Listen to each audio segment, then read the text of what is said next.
Thank you, Senator McGowan. First of all, I want to apologise for being late, and I want to welcome Inspector Kelly and his fellow team members here today. There's an element of déjà vu, as far as I'm concerned, to all of this, because I think back to the time when I was Minister for Justice. We understood at the time that we had to invest significantly more in prison accommodation. As you know, Thornton Hall has sat there undeveloped for 20 years now. It needs to be built, and Mountjoy is not capable of being rehabilitated as a prison.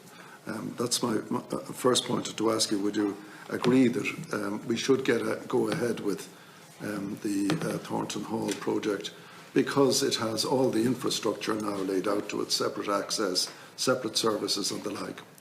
The second point I'd ask you to deal with is this, the mental health issues in prison. When I was Minister for Justice, I was struck at the time the Central Mental Hospital functioned at one level, but it saw itself as a hospital, and it didn't see itself as an integral part of how day-to-day prisoners were dealt with. And just to give you a flavour, maybe you've forgotten this, and maybe my fellow commissioners, the committee members have forgotten it. There were padded cells which were shocking, and they were got rid of. And at the same time, we had the difficulty that was what you're now describing as being worse than ever, was examined by a commission of inquiry, the Gary Douch Commission of Inquiry, and that dealt with both mental health issues, how they were dealt with, and overcrowding in Mountjoy, where a person was actually killed by a fellow inmate in a room, I think, containing 14 people overnight. The second issue I'd ask you to deal with is my total agreement with you that short prison sentences should never be imposed unless there is some extraordinary reason why they should. And that applies to domestic violence. It applies to a lot of issues of that kind. And some, in my time, I don't think it's the case now, in fairness, some district judges would impose a custodial sentence on the understanding that the accused would appeal the verdict, the sentence, and be allowed out be given bail pending an appeal and be allowed out by the circuit court. And some people fell through the cracks and went straight to jail, and for one reason or another they never got out. It seems to me that your view is correct, that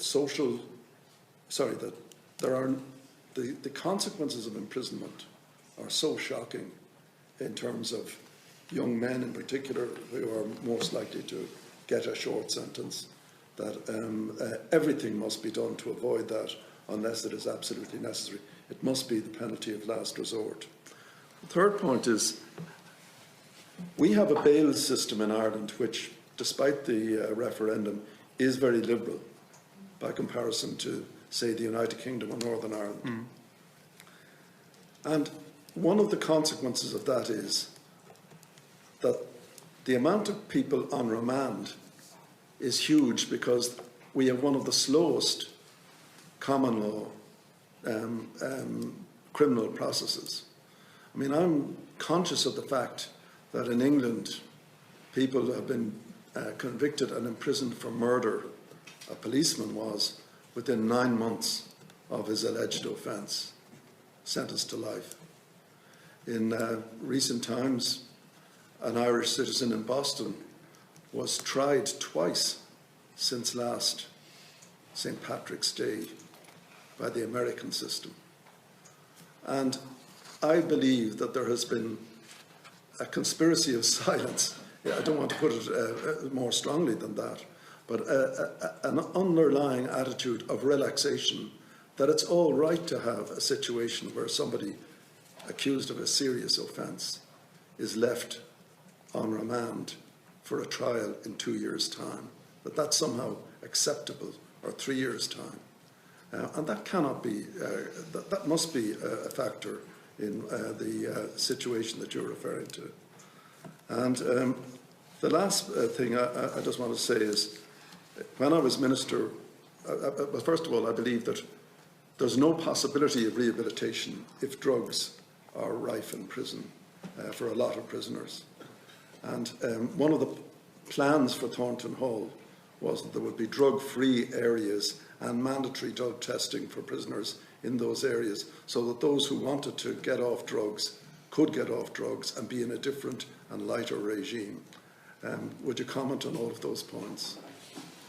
You have a minute and 20 seconds, Inspector. Thank you. I do my very best. I also share your sense of déjà vu, Senator, on a number of these issues.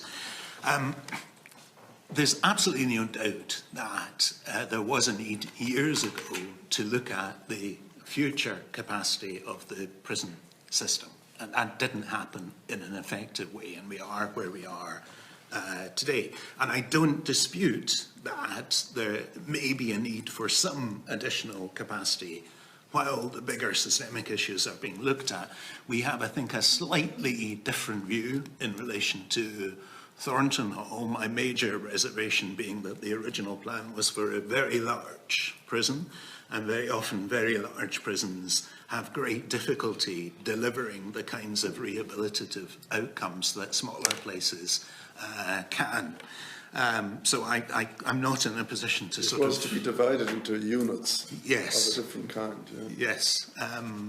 And I think I heard the current minister at lunchtime today indicating that they are looking again at that possibility. But the problem is Minister Shatter said that 10 years ago. He did. Déjà vu. You alluded to the Gary Douche case.